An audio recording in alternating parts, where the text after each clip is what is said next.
Hello, a very very good morning, good afternoon और good evening जब भी आप ये वीडियो देख रहे हैं। एंड माई सेल्फ आर के Rajput and this is your प्यारा सा चैनल लव यू केमिस्ट्री। और हम आ गए हैं आज आपका फिर से आपका प्यारा सा टॉपिक लेके, दैट इज क्वांटम केमिस्ट्री। और जिसमें आप लोगों को पता है अब पीआईबी चल रहा है, ठीक है ना। और पीआईबी के ये लास्ट चैप्टर। और अगर आपने इससे पहले की क्लासेस नहीं देखी है तो प्लीज जाके इससे पहले क्लासेस देखिए, फिर यहाँ पर आइए। उसके लिए जस्ट टाइप कीजिए लव यू केमिस्ट्री। तो जो सबसे पहला आइकन आएगा, सबसे पहला चैनल आएगा, वो हमारा चैनल है। उस चैनल पे जाके आप वीडियोस देख सकते हैं। ओके, सो आज हम इस लेक्चर में पढ़ने वाले हैं अबाउट हाइजेनबर्ग अनसर्टेनिटी प्रिंसिपल। सो आप लोगों को पता ही होगा, आप 12th क्लास से, आप 10th क्लास से पढ़ते हुए आ रहे हो, what is Heisenberg uncertainty principle. So what is the means uncertainty? What is the means uncertainty and why this is so important for quantum mechanical system, for quantum mechanical particles? So we are going to study about that. Okay, so there was a scientist Heisenberg. उन्होंने क्या बताया था? उन्होंने कहा था in general language, in simple language, उन्होंने कहा था if I have a quantum mechanical particle. So इन्होंने बात की क्वांटम मैकेनिकल सिस्टम की। क्वांटम मैकेनिकल सिस्टम मोस्टली हम बात कर रहे हैं जो हमारे माइक्रो पार्टिकल होंगे, माइक्रोस्कोपिक पार्टिकल्स की, माइक्रोस्कोपिक पार्टिकल्स की बात की है। क्या कहा है इन्होंने? इन्होंने कहा है कि for a microscopic particle we can't measure the position, we can't measure the position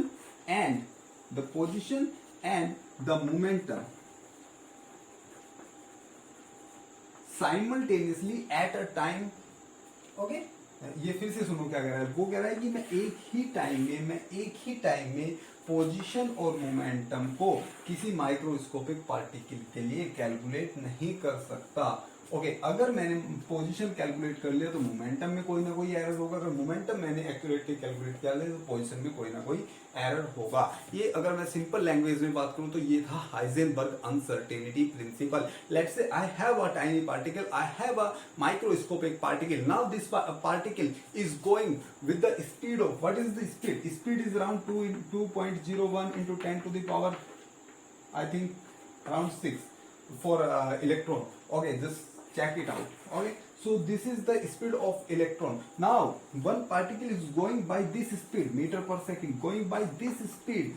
okay, so this is a very high speed. अब वो इस स्पीड से पार्टिकल जा रहा है, पूरा स्पीड से जा रहा है, तो आपको उसका एक ही टाइम पे पोजीशन और मोमेंटम कैलकुलेट करना है। अगर आप जनरली सोच के देखो क्या ये पॉसिबल है? No, it is not possible, it is not possible. Because तब तक आप मोमेंटम कैलकुलेट कर रहे होगे, इसका पोजीशन कुछ और हो चुका होगा। सो वहां पे कुछ ना कुछ अनसर्टेनिटी होगी, बहुत ज्यादा अनसर्टेनिटी होगी to measure the another thing which you want to calculate. So this was the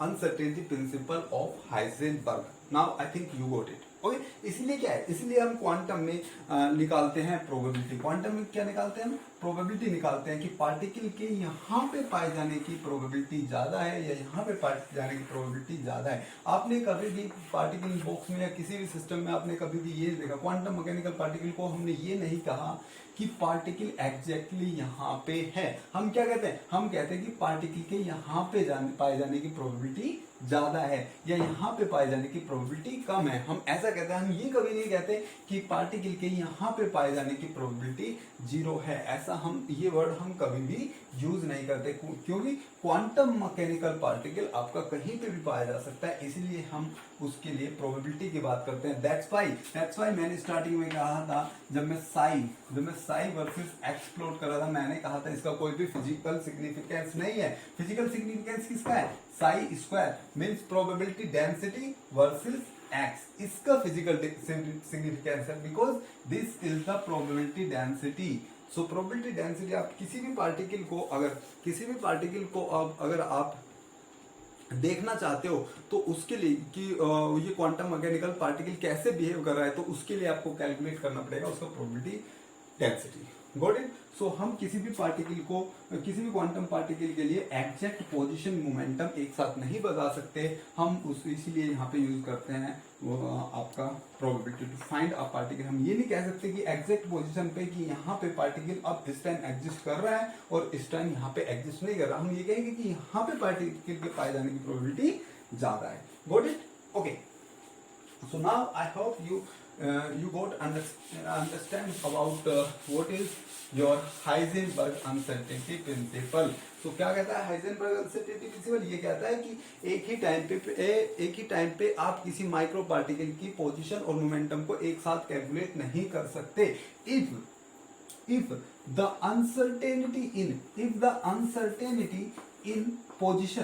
uncertainty is represented by the sigma x and uncertainty in momentum is represented by sigma p, then this is greater and equal to h upon 4 pi. This is greater than equal to h upon 4 pi.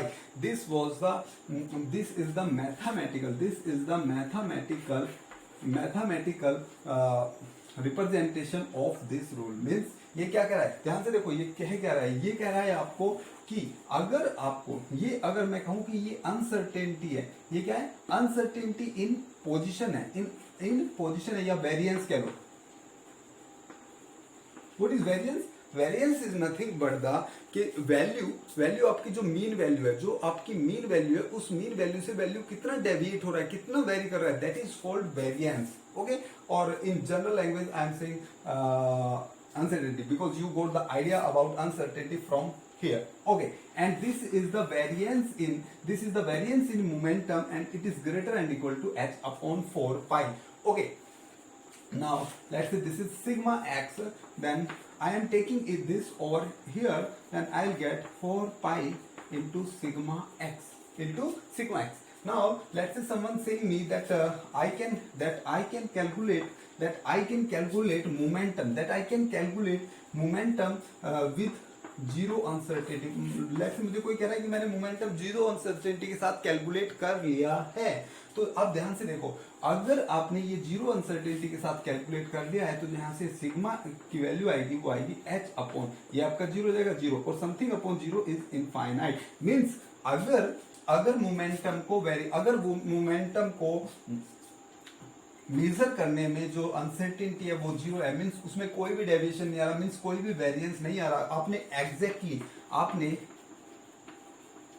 Exactly अगर momentum को calculate कर लिया है, momentum को major कर लिया है, तो जो पोजीशन में आपका वेरिएंस आएगा वो कितना है? इन्फिनेटिव। यानी कि पोजीशन में वेरिएंस कितना है? इन्फिनेटिव। मीन्स पोजीशन को आपने नापने में बहुत ज्यादा त्रुटि कर दी है। इसी केस में अगर आप p को यहीं पे रखो और x को यहाँ पे ले जाओ। अब मैं कहता हूँ कि मैंने लेट से x को बिल्कुल एग्जैक्टली नाप लिया है, मैंने x को एग्जैक्टली, यानी कि मैंने पोजीशन उस पार्टिकल का एग्जैक्टली नाप लिया है। तो आप यहाँ से देखोगे कि p जो आपका आएगा वो वेरिएंस इन p वो क्या आएगा? इनफाइनाइट आएगा। क्या आएगा वो? इनफाइनाइट। मीन्स आपने अगर x को एग्जैक्ट नाप लिया है, एग्जैक्ट मेजर कर लिया है, तो इसे मेजर करने में आपने बहुत ज्यादा एरर की है। बस यही आपको बताता है हाइजेनबर्ग अनसर्टेनिटी प्रिंसिपल। अब यहाँ पे हम कुछ अंदर जाते हैं, इसके अपने पार्टिकल बॉक्स के अंदर जाते हैं, तो हम जहां भी हम कोई भी अगर हम सिस्टम, क्वांटम मैकेनिकल सिस्टम पढ़ेंगे, कोई भी क्वांटम मैकेनिकल सिस्टम, चाहे वो पीआईबी हो, चाहे वो एसएच हो, चाहे वो आपका रिजिड रोटर हो या वो रिंग हो, हम वहां पे हर जगह क्या पढ़ने वाले हैं? अनसर्टेनिटी प्रिंसिपल पढ़ने वाले हैं। क्योंकि you know all the quantum mechanical particles, all the micro particles follow this rule. Okay, समझना दिस प्रिंसिपल, समझना? Okay, now in earlier classes when we are studying about the operator algebra, you have studied about the wave function of free particle. What was the wave function for free particle? That was e to the power ikx and psi is equal to e to the power minus ikx। ये आपने wave function पढ़ा था free particle का। Got it? Okay, अब अगर मैं free particle के case की बात करूं, अगर मैं फ्री पार्टिकल के केस में बात करूं, मैं मोमेंटम यहां से निकालूं, क्या निकालूं? मोमेंटम। तो आपने मोमेंटम निकाला था, इसके लिए मोमेंटम आया था h क्रॉस के, इसके लिए मोमेंटम आया था माइनस h क्रॉस के। मीन्स आपका जो मोमेंटम है वो आप एग्जैक्टली मेजर कर पा रहे हो, मोमेंटम को आप एग्जैक्टली मेजर कर पा रहे हो। लेकिन in case of free particle, in case of free particle you can't measure the length, sorry, the position you can't measure, because particle can go up to infinitive that side, or it can go up to infinitive that side, means position you can't calculate exactly. okay, आपने momentum exactly calculate कर लिया तो position में वहां पे कुछ ना कुछ वेरिएंस होगा। ओके, और सेकंड थिंग, अगर मैं आपका अब इस पार्टिकल पे कंस्ट्रक्शन लगा दो, मीन्स यहाँ पे मैंने इनफाइनाइट पोटेंशियल लगा दिया, means case of PIV box की बात करूं तो यहाँ पे आपने एक लेंथ फिक्स कर दी, क्या कर दी? एक लेंथ फिक्स कर दी आपने। अब इस पार्टिकल के लिए एक लेंथ फिक्स कर दी, हाँ इस लेंथ में रहेगा, means this is a fixed quantity. Now this is a finite quantity or definite quantity now, but no, so you can calculate position, you can calculate position exactly. If you calculate the position exactly, now the momentum you can't calculate momentum exactly, there will be some variance in momentum, so momentum is not definite in case, but position is definite in this case, and in this case momentum is definite but position is not definite. Okay, तो दोनों को आप एक साथ calculate नहीं कर सकते। I hope आपको अच्छे से समझ में आया होगा। चलो मैं और एग्जांपल लेता हूं।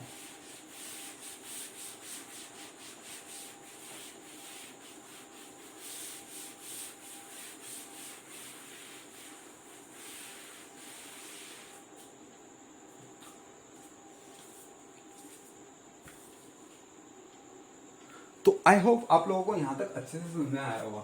ओके, अब मैं इसे पी जो आपका पीआईबी है, पार्टिकल इन बॉक्स है, उसके ऊपर अप्लाई करके देखता हूं कि वहां पे किस टाइप से वेरिएंस आ रहा है इन measurement of position and in measurement of momentum, वहां पे मैं देखना चाहता हूं। ऐसे ही मैं जितने भी रियल सिस्टम पढ़ूंगा सब में मैं कैलकुलेट करूंगा। Okay, now your variance can define by this formula, under root x. So this is, so what is the variance means? Variance is the value that will tell us about the deviation from mean. means अगर मैंने mean calculate कर लिया तो उस mean से वो कितना deviate कर रहा है, that will calculate by variance. Okay, got it? So it will express by this formula, x square का average minus x average square, means first of all x square का average minus x average का square. So this is your sigma x, variance in x. Got it? Now variance in p is given by p square average minus p average का square. Got it? Now you know the value of x average. The value of x average is a by 2 if length is a, and value of p average is 0. You already have calculated these values, but you don't know the value of p square average and x square average. So you have to calculate the value of p square average and x square average. So for that value, so first of all let us calculate the value of x square average, the value of x square average. So how you can calculate it? You can calculate it by 2 by L 0 to L. What is the function over here? Sin n pi x by let's say length is a by a into x square, sin n pi x by a into dx. Got it? You want to calculate the average value of x square, so you put that value over here. This is nothing but psi star and your operator and then psi then d to.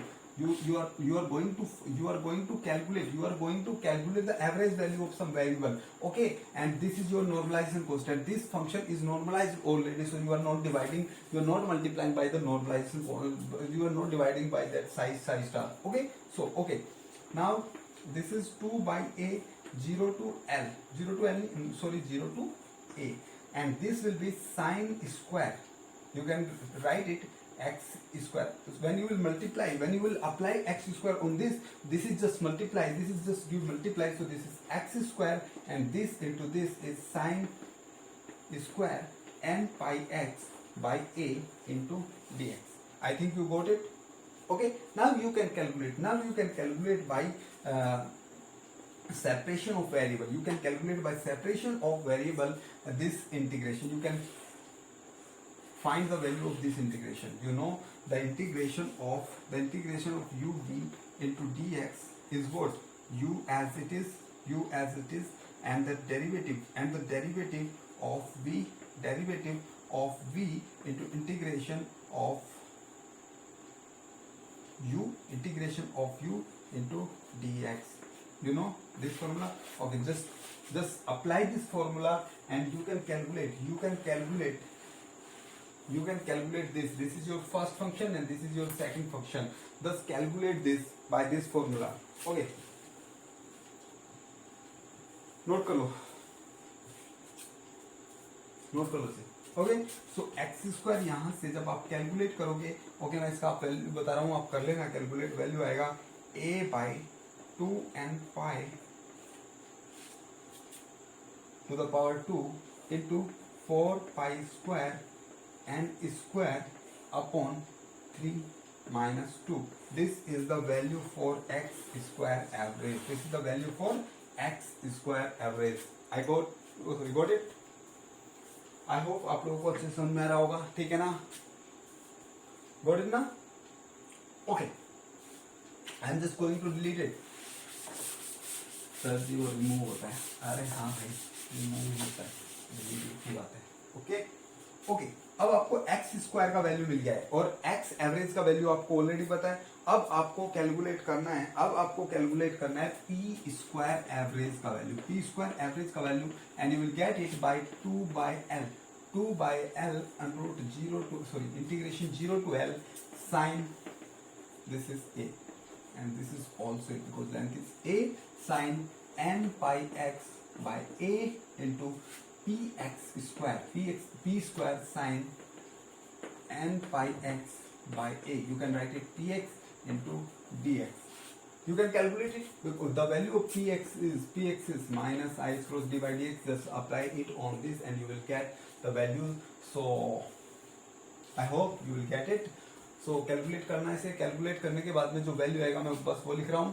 So calculate करने के बाद में जो value आने वाला है वो होगा n square pi square h square, n square pi square h cross square upon a square. अब सर जी ये वैल्यू कैसे याद होगी? ठीक है ना, वैल्यू याद करना टिपिकल है. नहीं, वैल्यू आपको याद करनी ही नहीं है. मैं बताता हूँ कैसे करोगे. आपको पता है एनर्जी क्या होता है. एनर्जी को आप लिख सकते हो P square upon 2m. Just calculate P from over here. What is E? E is n square h square upon 8m a square. Okay, this is p square upon 2m. Just cut it. This will be 4 cancel it. This will be cancel out. So p square is equal to n square h square upon 4a square. Got it? Now, as you know, h cross is equal to होता है h upon 2 pi. So h will be equal to h cross into 2 pi. Just put it over here. You will get p square is equal to n square. What is h square? H square is h cross square 4 pi square. Got it? Upon 4a square. 4 cancel out by 4. So you will get n square pi square h cross square by n square pi square h cross square by a square. So this is the value. आपको याद नहीं करना. आप यहाँ से find करके देख सकते हो कि क्या होता है पी स्क्वायर एवरेज का वैल्यू. ओके, कर लोगे? ठीक है. ये एक्चुअल में ये नहीं होता. ठीक है ना? नहीं, ये वैल्यू तो यही आएगा, सेम आया, बट एक्चुअल में ऐसे नहीं निकालते ऐसे है. ठीक है ना? तो आपको, क्योंकि पेपर में आपको तो बस ऑप्शन क्लिक करना है, आपको तो बस ऑप्शन क्लिक करना है, तो डेरिवेशन वहां पे करने की जरूरत नहीं है। तो आप क्या करोगे, जस्ट यहाँ से कैलकुलेट करके ये रख सकते हो। बस आपको इतना याद रखना है कि हम वहां से भी कैलकुलेट कर सकते हैं। So okay, got it. So this is P square average and what is P average? What is P average? P average is nothing but 0 for PID, and this is x square average. What is x average? X average is a by 2. Got it? Got it now? Okay, just note it out. Note कर लो इसे.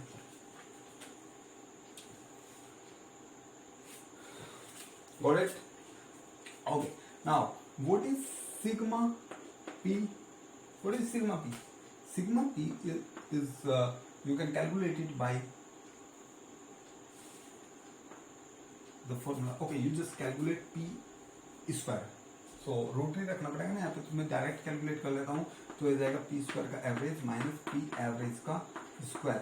सो this is 0, तो आपका यही आएगा, value आ जाएगा n square pi square x cross square upon a square. Got it? So ये आएगा sigma P square. Okay, sigma x square, sigma x square जब कैलकुलेट करोगे आप, सिग्मा सॉरी ये भी आ जाएगा आपका x square average minus x average square. Just wait,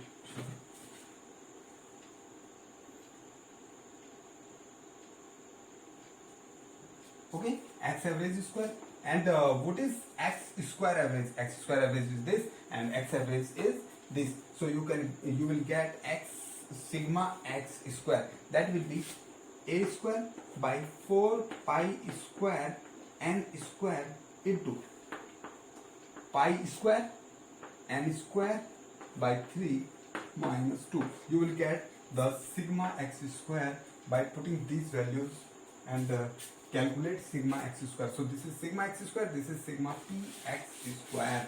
Now you can put it in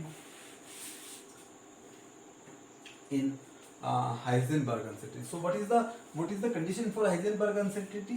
Heisenberg uncertainty is sigma x into sigma p x is greater than equal to h upon 4 pi. ये होता है ना, तो आप अब इसका value calculate करके देख लो और देख लो कितना आता है। तो what is sigma x into sigma p x? Okay, sigma x into sigma p x. So this is sigma x square and this is sigma px square. So just take the root of this into multiply by root of this. So this will be a by 2 pi n. This is pi square n square by 3 minus 2 to the power 1 by 2, and this will be into n pi h cross upon a square. Just cut, sorry, a.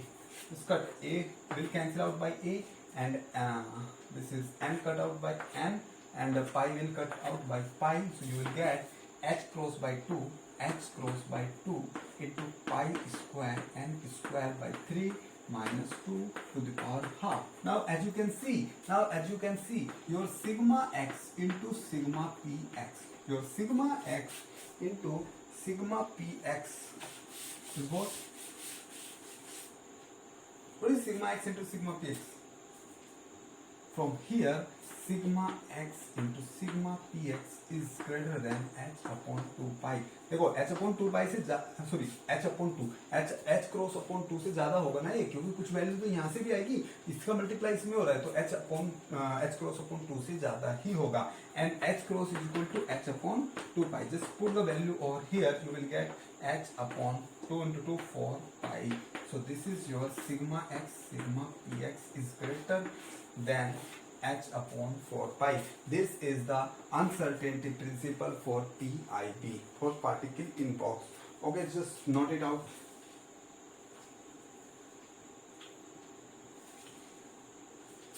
Got it?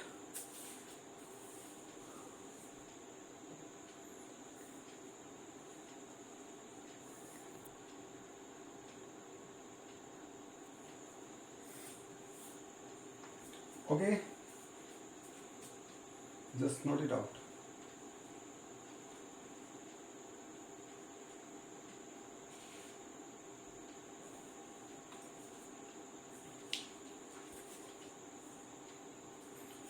Okay, I think you got it now. Okay, just जल्दी से note करो. Now, what is the physical significance of this? So, I can say if a free particle has a definite momentum, अगर एक free particle का क्या है, definite momentum है, but its position is completely indefinite. मैंने starting में बताया था कि आप जो free particle का है वहां से आपने p definite निकाला था, लेकिन वहां पे x जो position है वो definite नहीं है, means इसमें कुछ ना कुछ uncertainty है. Okay, and when we locate a particle by restricting, हम क्या कर रहे हैं, उसे restrict कर रहे हैं it to a region of length a, it no longer has a definite volume, उसका वॉल्यूम डेफिनेट नहीं होगा. ठीक है ना, मैंने आपको ये स्टार्टिंग में बता दिया था कि अगर अब मैं उसे पार्टिकल को एक x डायमेंशन, एक x डिस्टेंस में कन्फाइन कर देता हूँ, तो अब यहाँ पे पोजीशन तो आपका डेफिनेट है, but momentum is not definite over here. So this was the physical significance of this Heisenberg uncertainty principle in PIB. So I hope आप लोगों को अच्छे से समझ में आएगा. तो यहाँ पे अभी आपका पार्टिकल इन बॉक्स कम्प्लीटली खत्म होता है. हमने सब कुछ पार्टिकल इन बॉक्स में कर लिया है. तो आई होप आप लोगों को अच्छे समझ में आया होगा, और प्लीज इसे अच्छे से रिवाइज करना और आपका हो जाएगा. और नेक्स्ट वीडियो में हम आपका लेके आने वाले हैं सिंपल हार्मोनिक ऑसिलेटर, और बहुत ही इंटरेस्टिंग क्लास होने वाली है गाइस वो. ठीक है ना, तो please like share and subscribe. आप लोग लाइक शेयर और सब्सक्राइब करते ही नहीं हो, प्लीज सब्सक्राइब करो, तभी हमें मोटिवेशन मिलेगा. सब्सक्राइब करो तो आपको हमारी नेक्स्ट आने वाली वीडियो का नोटिफिकेशन सबसे पहले मिलेगा. Okay, then thanks for cooperation. Bye bye.